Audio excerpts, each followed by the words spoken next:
వైవిధ్యానికి care of caves, variety ఈవెంట్లు, వినూత్నమైన థీమ్స్. పూర్తి వివరాలకు చదవండి రేపటి సాక్షి దినపత్రిక. స్టీల్ ప్లాంట్ కార్మికులు ఎన్ని పోరాటాలు చేస్తున్నప్పటికీ విశాఖ స్టీల్ ప్లాంట్ ప్రైవేటీకరణ దిశగానే కేంద్ర ప్రభుత్వం అడుగులు పడుతున్నాయి. ఎన్నికలకు ముందు విశాఖ స్టీల్ ప్లాంట్ ప్రైవేటీకరణ జరగనివ్వమంటూ మాటలు చెప్పిన కూటమి నేతలు కేవలం మాటలకే పరిమితమయ్యాయి. దీని మీద మనతో మాట్లాడేందుకు సిపిఎం రాష్ట్ర కార్యదర్శి శ్రీనివాస్ గారు ఉన్నారు. సార్ చెప్పండి సార్, స్టీల్ ప్లాంట్ పరిస్థితి చూస్తే ప్రస్తుతం ఏ విధంగా మీకు అనిపిస్తుంది? స్టీల్ ప్లాంట్ను కాపాడేందుకు రాష్ట్ర ప్రభుత్వం చేయాల్సిన పనులు ఏమున్నాయి అనుకుంటున్నారు? స్టీల్ ప్లాంట్ ప్రస్తుతం ఒక విషాదకరమైన పరిస్థితిలో ప్యాథటిక్ కండిషన్లో ఉన్నది. దీనికి కారణం కేంద్ర ప్రభుత్వం దీన్ని ఎట్లాగట్లా ప్రైవేటీకరించాలని కుట్ర చేయడానికి ఈరోజు పెట్టుబడులు ఇవ్వకుండా, గనులు కేటాయించకుండా, జీతభత్యాలు కూడా ఇవ్వకుండా కేవలం జనాన్ని నమ్మించి గొంతు కోయటానికి 500 కోట్ల రూపాయలు ఇచ్చామని వాటికి 1,000,000 కండిషన్లు పెట్టి తిరిగి మరలా వెనక్కి వాటిని తీసుకోవటానికి వాళ్లే దానికి ఒక రోడ్ మ్యాప్ ఇవ్వటం అని అంటే ఇది అవమానకరం మన తెలుగు ప్రజలకి. అందుకని కేంద్ర ప్రభుత్వం యొక్క కుట్ర ఫలితంగానే ఈరోజు ఈ సంక్షోభంలో, విశాఖ ఉక్కు ఫ్యాక్టరీ సంక్షోభంలో ఉంది. తక్షణం బయటపడాలంటే ఏం చేయాలంటారు? ఏదైనా కార్మికులు అయితే సుమారు 10 నుంచి 15,000 కోట్లు ఇవ్వాలంటున్నారు. అలాగిస్తే మంచిదా, లేదంటే స్టీల్ ప్లాంట్ను సెయిల్లో విలీనం చేస్తే మంచిది అనుకుంటున్నారా మీరు? తక్షణం 15,000 కోట్లు పెట్టుబడులు సమకూర్చి గనులు కేటాయిస్తే సంవత్సరం లోపు లాభాల్లో పడుతుంది. ఈలోగా సెయిల్లో కూడా చేయొచ్చు, అదొక ప్రాసెస్. సెయిల్లో వీళ్ళు నిర్ణయం చేసినా దాన్ని ఆ ప్రాసెస్ పూర్తిగా టైం పట్టవచ్చు. అందుకని ఈ రెండుకి మధ్య వైరుధ్యం లేదు. ముందు తక్షణం పెట్టుబడి సమకూర్చి దీన్ని 3 ఫర్నేసులు ఉత్పత్తి చేసేటట్టుగా చూస్తే సెయిల్లో కలిపితే ఇంకా కోఆర్డినేషన్ భవిష్యత్తులో కూడా ఇతర ఎటువంటి ఇబ్బందులు రాకుండా నిరోధించడానికి వీలవుతుంది. సీఎం చంద్రబాబు నాయుడు గారు మాట్లాడుతూ దేశంలో ఉన్న అన్ని ప్రైవేట్ స్టీల్ ప్లాంట్లు లాభాల్లో ఉన్నాయి, విశాఖపట్నంలో ఉన్న స్టీల్ ప్లాంట్ ఎందుకు నష్టాల్లో వస్తుందని చెప్పి ప్రశ్నిస్తున్నారు సార్. చంద్రబాబు నాయుడు గారు దీన్ని ప్రైవేటీకరించకుండా అడ్డుపడతానని మొన్న చెప్పారు, మంచిదే.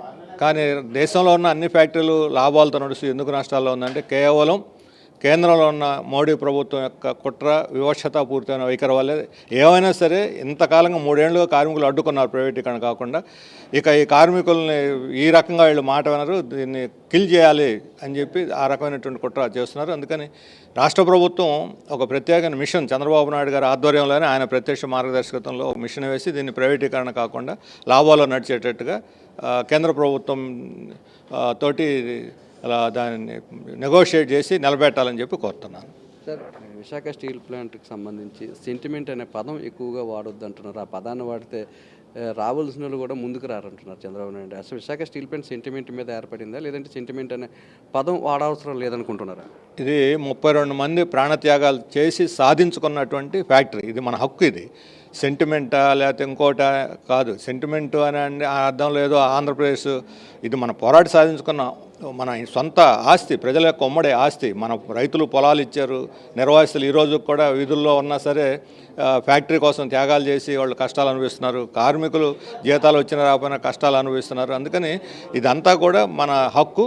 ఈ హక్కును కాపాడటం సెంటిమెంటు అని అనొద్దు అని అన్నారంటే దీన్ని అమ్మేయటానికి పరోక్షంగా మార్గం సుగమం చేయటం.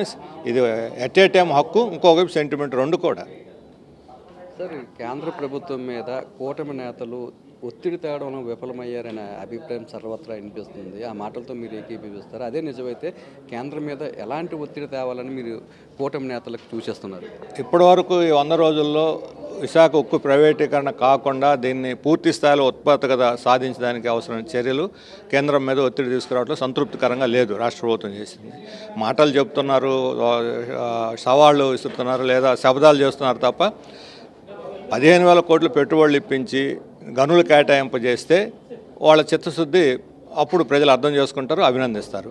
సార్, రానున్న రోజుల్లో ఈ పోరాటాన్ని ఏ విధంగా ముందుకు తీసుకెళ్ళిపోతున్నారు? ఇప్పటికే అక్టోబర్ మొదటి వారంలోనే పోరాటం చేయడానికి కార్మిక సంఘాలు పిలుపునిచ్చాయి. ఏ విధంగా అందరూ కలిసి ముందుకెళ్ళబోతున్నారు? ఇది 3 ఏళ్లుగా సాగుతున్న పోరాటం ఒక రకంగా అపూర్వమైనటువంటి చారిత్రాత్మకమైనది కూడా.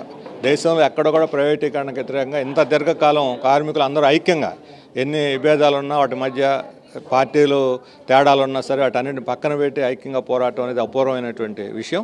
ఇప్పుడు ఇదే రకమైనటువంటి కుట్ర కొనసాగితే ఈ పోరాటం మరింత ఉధృతం అవుతుంది. రాష్ట్ర ప్రజలు, అన్ని రాజకీయ పార్టీలు, ముఖ్యంగా వామపక్ష పార్టీలు వాళ్ళకి మద్దతుగా నిలబడి దీన్ని సాధించుకునేదాకా విశ్రమించకుండా చేస్తాం.